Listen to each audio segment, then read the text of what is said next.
جس جگہ پر لے جا کر یہ فیصلہ کیا گیا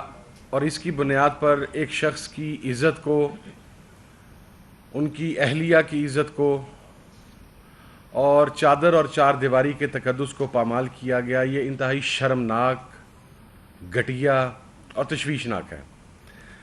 جب آپ کا کوئی اختلاف رائے ہوتا ہے، سیاسی اختلاف رائے ہو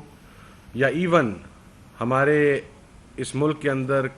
کسی جگہ پر قبائلی دشمنی ہے، کسی جگہ پر خاندانی دشمنی ہے، کسی جگہ پر برادری کی دشمنی ہے،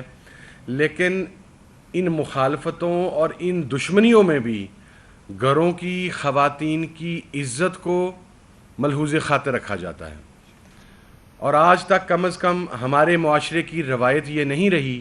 کہ آپ اپنے کسی اختلاف کی بنیاد کے اوپر ایک با کردار عورت کے کردار پر کیچڑ اچھالیں اور ایک ایسے مسئلہ پر جس کی مثال ابھی تک گزشتہ 1400 سال کے اندر نہیں ملتی، آپ اس کے اوپر ایک سزا سنا دیں۔ میں تو اس معاملے کے اوپر بہت کلیئر ہوں کہ وہ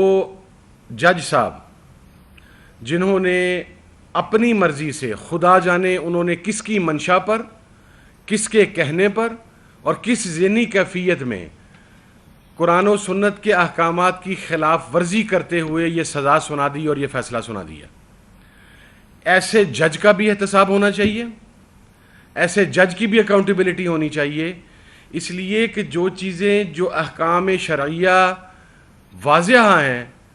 اس کے اوپر اس کو بدلنے کا اختیار کسی فرد واحد کے پاس یا ایون کسی گروہ کے پاس ہرگز نہیں ہے۔ اور یہ جو ایک مزاج ہے، یہ وہی ہے جن لوگوں کو ہم شدت پسند یا انتہا پسند کہتے ہیں، ان کا کوئی لازم تعلق صرف مذہبی طبقہ فکر سے نہیں ہے۔ ایک دوسری انتہا بھی ہے جنہیں ہم ماڈریٹ کہہ سکتے ہیں، وہ بھی اس انتہا کے اوپر ہیں کہ انہوں نے احکامات خداوندی کی کھلم کھلا خلاف ورزی کرتے ہوئے ایک ایسا فیصلہ دیا جو شرمناک ہے، جو غلیظ ہے، اور یہ حرکت گھناؤنی ہے اور یہ حرکت گندی ہے۔ ہم اس کی نہ صرف بھرپور مذمت کرتے ہیں بلکہ ایک اور بات بھی میں اپنے تئیں یہ بات بالکل کیٹیگرائز کر کے کلیئر کرنا چاہتا ہوں کہ اگر پاکستان کی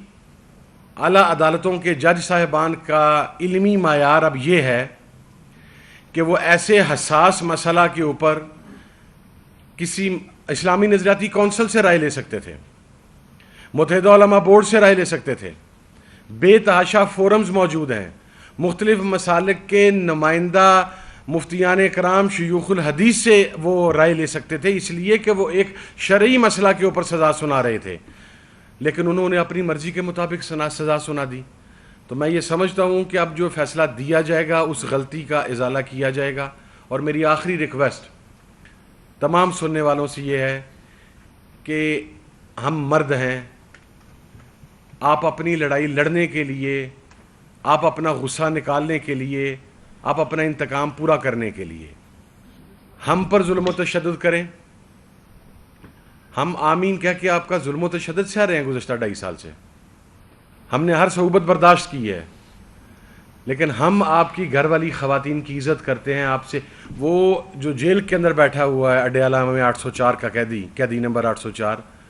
وہ جیل میں ہے، آپ انہیں وکٹمائز کر رہے ہیں جس طرح آپ کرنا چاہتے ہیں۔